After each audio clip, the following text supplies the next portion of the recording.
Hello दोस्तों, कैसे हैं आप सब। स्वागत है आपका जीएस भाई एसके सर क्लासेस पे। दोस्तों आज मैं आपके लिए एक ऐसा टॉपिक लेके आया हूं जहां से हर एग्ज़ाम पे क्वेश्चन पूछे जाते हैं। दोस्तों आज हम इस वीडियो में देखेंगे प्रमुख देशों की संसद के नाम। हर एग्ज़ाम में लगभग यहां से क्वेश्चन पूछा जाता है, जैसे कि जापान की संसद का नाम, रूस की संसद का नाम हो गया और इजराइल की संसद का नाम हो गया। ये सब कुछ ऐसे क्वेश्चन हैं जो बार बार रिपीट होते रहते हैं एग्ज़ाम पे। तो इन्हीं सब क्वेश्चंस के बारे में हम इस वीडियो में डिस्कस करेंगे, ठीक है दोस्तों। तो दोस्तों वीडियो को लास्ट तक देखिएगा और आगे बढ़ने से पहले अगर आप मेरे चैनल पर हैं तो इसको एक बार सब्सक्राइब कर दीजिएगा, वीडियो को लाइक कर दीजिएगा और वीडियो को शेयर कर दीजिएगा, ठीक है दोस्तों। चलिए शुरू करते हैं। तो दोस्तों पहला क्वेश्चन है, जापान की संसद का नाम क्या है। तो दोस्तों जापान की संसद का नाम है डायट, यानी इसका बी ऑप्शन ठीक है, डायट जापान की संसद का नाम है। अगला क्वेश्चन है, भारत की संसद का नाम क्या है। तो दोस्तों भारत की संसद को संसद कहा जाता है, यानी इसका डी ऑप्शन ठीक है, भारत की संसद का नाम संसद है।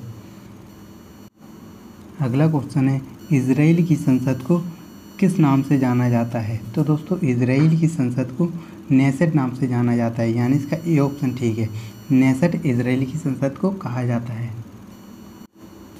अगला क्वेश्चन है, कनाडा की संसद को क्या कहते हैं। तो दोस्तों कनाडा की संसद को पार्लियामेंट कहते हैं, यानी इसका सी ऑप्शन ठीक है, पार्लियामेंट। अगला क्वेश्चन है, निम्न में से रूस की संसद का नाम क्या है। तो दोस्तों रूस की संसद का नाम है ड्यूमा, यानी इसका बी ऑप्शन ठीक है, ड्यूमा रूस की संसद का नाम है। अगला क्वेश्चन है, डेनमार्क की संसद का नाम क्या है। तो दोस्तों डेनमार्क की संसद का नाम है फोलकेटिंग, यानी इसका डी ऑप्शन ठीक है, फोलकेटिंग डेनमार्क की संसद का नाम है। अगला क्वेश्चन है, स्पेन की संसद को क्या कहते हैं। तो दोस्तों स्पेन की संसद को कोर्टेस कहते हैं, यानी इसका ए ऑप्शन ठीक है, कोर्टेस स्पेन की संसद का नाम है। अगला क्वेश्चन है, अमेरिका की संसद को किस नाम से जाना जाता है। तो दोस्तों अमेरिका की संसद को कांग्रेस कहते हैं, यानी इसका सी ऑप्शन ठीक है, कांग्रेस। अगला क्वेश्चन है, ब्रिटेन की संसद को क्या कहते हैं। तो दोस्तों ब्रिटेन की संसद को पार्लियामेंट कहते हैं, यानी इसका बी ऑप्शन ठीक है, पार्लियामेंट ब्रिटेन की संसद को कहते हैं। अगला क्वेश्चन है, जर्मनी की संसद को क्या कहते हैं। तो दोस्तों जर्मनी की संसद को बुंडस्टैग कहते हैं, यानी इसका डी ऑप्शन ठीक है, बुंडस्टैग जर्मनी की संसद को कहा जाता है। अगला क्वेश्चन है, निम्न में से ऑस्ट्रेलिया की संसद का नाम क्या है। तो दोस्तों ऑस्ट्रेलिया की संसद का नाम है पार्लियामेंट, यानी इसका ए ऑप्शन ठीक है, पार्लियामेंट। अगला क्वेश्चन है, मंगोलिया की संसद को किस नाम से जाना जाता है। तो दोस्तों मंगोलिया की संसद को खुरल कहते हैं, यानी इसका सी ऑप्शन ठीक है, खुरल नाम से जाना जाता है। अगला क्वेश्चन है, तुर्की की संसद का नाम क्या है। तो दोस्तों तुर्की की संसद का नाम है ग्रैंड नेशनल असेंबली, यानी इसका बी ऑप्शन ठीक है, ग्रैंड नेशनल असेंबली तुर्की की संसद का नाम है। अगला क्वेश्चन है, निम्न में से ईरान की संसद का नाम क्या है। तो दोस्तों ईरान की संसद का नाम है मजलिस, यानी इसका डी ऑप्शन ठीक है, मजलिस ईरान की संसद को कहा जाता है। अगला क्वेश्चन है, स्विट्जरलैंड की संसद को क्या कहा जाता है। तो दोस्तों स्विट्जरलैंड की संसद को फेडरल असेंबली कहा जाता है, यानी इसका ए ऑप्शन ठीक है, फेडरल असेंबली। अगला क्वेश्चन है, ताइवान की संसद को क्या कहते हैं। तो दोस्तों ताइवान की संसद को युआन कहते हैं, यानी इसका सी ऑप्शन ठीक है, युआन ताइवान की संसद को कहते हैं। अगला क्वेश्चन है, अफगानिस्तान की संसद का नाम क्या है। तो दोस्तों अफगानिस्तान की संसद का नाम है शोरा, यानी इसका बी ऑप्शन ठीक है, शोरा। अगला क्वेश्चन है, स्वीडन की संसद को किस नाम से जाना जाता है। तो दोस्तों स्वीडन की संसद को रिक्सडाग के नाम से जाना जाता है, यानी इसका डी ऑप्शन ठीक है, रिक्सडाग।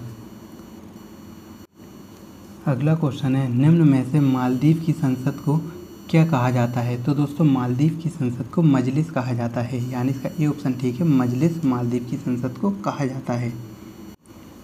अगला क्वेश्चन है, मलेशिया की संसद का नाम क्या है। तो दोस्तों मलेशिया की संसद का नाम है दीवान नेगारा, यानी इसका सी ऑप्शन ठीक है, दीवान नेगारा मलेशिया की संसद का नाम है। अगला क्वेश्चन है, नॉर्वे की संसद का नाम क्या है। तो दोस्तों नॉर्वे की संसद का नाम है स्टोर्टिंग, यानी इसका बी ऑप्शन ठीक है, स्टोर्टिंग नॉर्वे की संसद का नाम है। अगला क्वेश्चन है, निम्न में से आयरलैंड की संसद का नाम क्या है? तो दोस्तों आयरलैंड की संसद का नाम है डेल आयरन, यानी इसका डी ऑप्शन ठीक है, डेल आयरन आयरलैंड की संसद का नाम है। अगला क्वेश्चन है, भूटान की संसद को क्या कहा जाता है? तो दोस्तों भूटान की संसद को सोंगडू कहा जाता है, यानी इसका ए ऑप्शन ठीक है, सोंगडू। अगला क्वेश्चन है, बांग्लादेश की संसद को क्या कहा जाता है? तो दोस्तों बांग्लादेश की संसद को जातीय संसद कहा जाता है, यानी इसका सी ऑप्शन ठीक है, जातीय संसद बांग्लादेश की संसद को कहा जाता है। अगला क्वेश्चन है, निम्न में से पोलैंड की संसद को किस नाम से जाना जाता है? तो दोस्तों पोलैंड की संसद को सोजिम कहते हैं, यानी इसका बी ऑप्शन ठीक है, सोजिम पोलैंड की संसद को कहा जाता है। अगला क्वेश्चन है, फ्रांस की संसद का नाम क्या है? तो दोस्तों फ्रांस की संसद का नाम है नेशनल असेंबली, यानी इसका डी ऑप्शन ठीक है, नेशनल असेंबली फ्रांस की संसद का नाम है। अगला क्वेश्चन है, चीन की संसद को क्या कहा जाता है? तो दोस्तों चीन की संसद को नेशनल पीपुल्स कांग्रेस कहा जाता है, यानी इसका ए ऑप्शन ठीक है, नेशनल पीपुल्स कांग्रेस चीन की संसद को कहा जाता है। अगला क्वेश्चन है, मिस्र की संसद का नाम क्या है? तो दोस्तों मिस्र की संसद का नाम पीपल्स असेंबली है, यानी इसका सी ऑप्शन ठीक है, पीपल्स असेंबली। अगला क्वेश्चन है, पाकिस्तान की संसद का नाम क्या है? तो दोस्तों पाकिस्तान की संसद का नाम नेशनल असेंबली है, यानी इसका बी ऑप्शन ठीक है, नेशनल असेंबली। अगला क्वेश्चन है, नेपाल की संसद को किस नाम से जाना जाता है? तो दोस्तों नेपाल की संसद को राष्ट्रीय पंचायत के नाम से जाना जाता है, यानी इसका डी ऑप्शन ठीक है, राष्ट्रीय पंचायत नेपाल की संसद को कहा जाता है। ठीक है दोस्तों, आई होप आपको वीडियो पसंद आई हो। कमेंट बॉक्स में बताइएगा वीडियो कैसी लगी। अगर वीडियो अच्छी लगी हो तो वीडियो को लाइक कर दीजिएगा, शेयर कर दीजिएगा। अगर आप मेरे चैनल पर नए हैं तो इसको एक बार सब्सक्राइब कर दीजिएगा। ठीक है दोस्तों, मिलते हैं अगली वीडियो के साथ। Goodbye and take care.